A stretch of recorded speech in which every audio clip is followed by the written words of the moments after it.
Почитувани гледачи, добро дојдовте во уште едно видео издание на порталот Работник. Денеска со нас ќе биде господин Боро Великденов, кој што е председател на Синдикат на Македонска пошта. Добро дојдовте. Добро најдов, ви благодарам за поканата. Вие пред известно време имавте прес каде што информиравте за нарушувањето на работењето на АД Пошта на Македонија поради стечајот со Евростандард банка. Докаде сте со преговорите на оваа тема? Целта на одржување на пресконференцијата на Синдикатот на Македонска пошта беше изнесување на состојбите на работењето на нашата компанија изминатиот период со самото започнување на ковид пандемијата. Имено во изминатиот период имавме големи загуби со самото затварање на меѓународниот сообраќај, како и генерирање на намалени приходи во внатрешниот сообраќај. Дополнително и сериозно наруши работењето и влева стравка и вработењето со самата стечајна постапка која се случи со Евростандард банка. Односно, беа загрозени 330 филијали на Македонска пошта која обавува дејноста платен промет. По завршување на пресконференцијата, веднаш бевме примени од страна на владата и како приоритет беше изнесено нашето барање за носење одлука за отпочнување на постапка за преговори со други банки за склучување на нов договор со цел да се Македонска пошта се врати со работа на платниот промет. Така. Дали вработените во пошта стравуваат со губење можеби на своето работно место поради оваа состојба настаната и со пандемијата и со стечајот на Евростандард банка? Како од тој аспект вработените се осеќаат?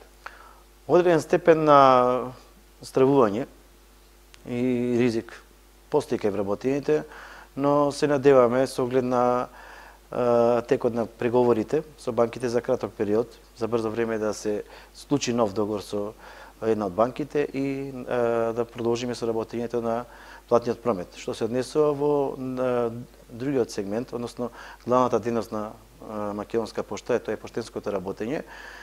Полека меѓународниот сообраќај се стабилизира. Имаме отпочнати се веќе меѓународните пратки да функционираат, како и стабилизација во внатрешниот сообраќај.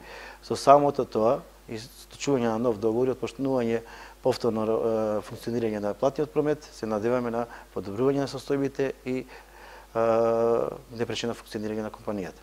Така?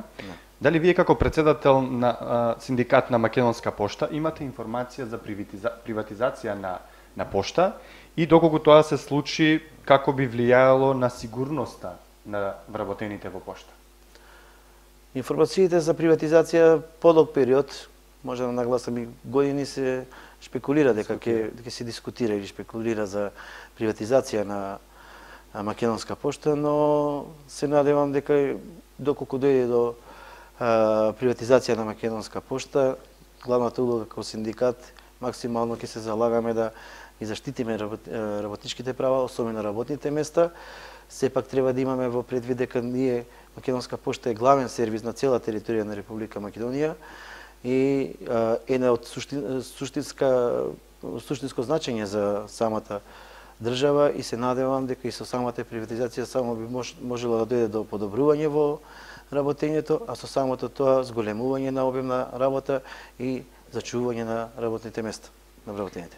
Ви благодариме за учеството во ова интервју и ви благодариме затоа што се залагате за работничките права да бидат заштитени, да се осеќаат посигурни, а со тоа нели и да се влие позитивно во општеството.